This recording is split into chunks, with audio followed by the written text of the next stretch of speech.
गो।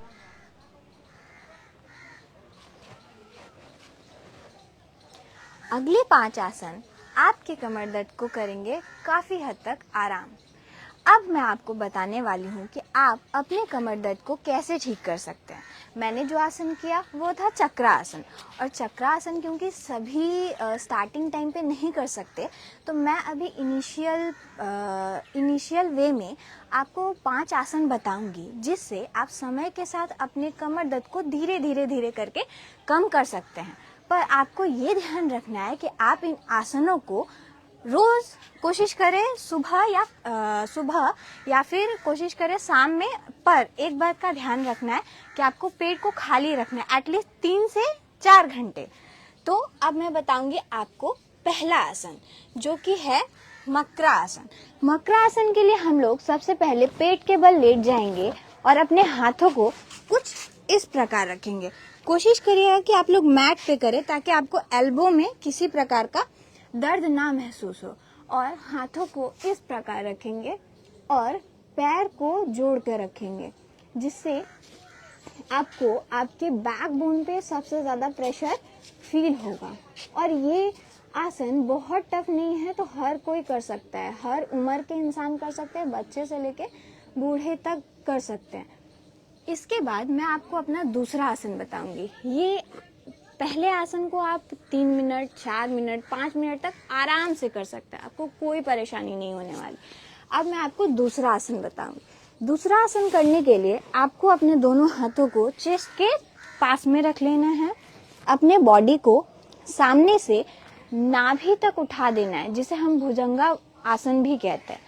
दोनों पैरों को ऐसे नहीं रखेंगे, दोनों पैरों को हम जोड़ करके रखेंगे।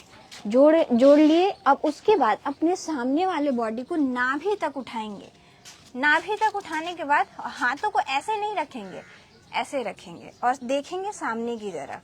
ये आसन आप 15 से 30 सेकंड तक जरूर करें, और इस आसन के 3 सेट्स आप जरूर लगाएं। 3 सेट से आपका क्या होगा, आपके बैकबोन को काफी रिलीफ मिलने वाला है।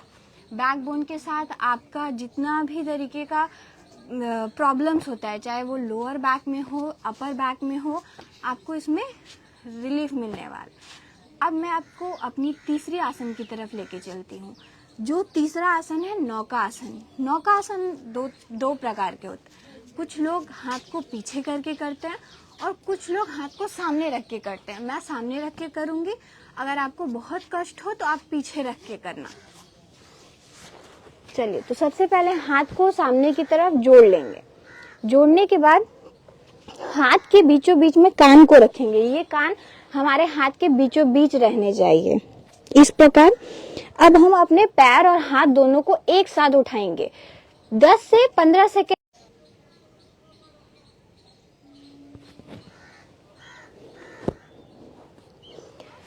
ध्यान रखें।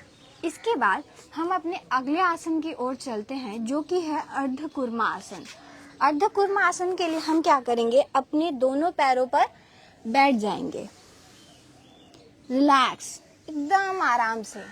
हील है उसको भी जोड़ कर रखेंगे और हाथों को धीरे धीरे करके नीचे की ओर जाएंगे। ध्यान हमें ये रखना है, हमारे कान हमारे हाथों के बीच से निकलने नहीं चाहिए, ना ऐसे होना चाहिए ना ऐसे होना चाहिए। हमारे कानों को हम दोनों हाथों से पकड़ करके रखेंगे और धीमे धीमे धीमे धीमे चले जाएंगे नीचे की ओर।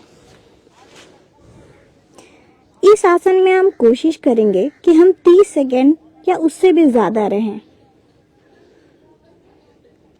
अपने अगले आसन की ओर चलते हैं, जो कि नौका आसन का ही एक और पोज है। अभी तक हमने सारे बैक बेंड आसन किए हैं, तरफ होगा। तो हम अपने दोनों पैरों को जोड़ लेंगे, हाथों को कुछ इस प्रकार रखेंगे। बैलेंस के लिए पहले थोड़ा सा हम पीछे की ओर झुक जाएंगे और अपने दोनों पैरों को यूं उठा देंगे और कोशिश करना है कि हम इसको पकड़ के ऐसे ना रखें, हाथों को सामान सीधा ऐसे रखें।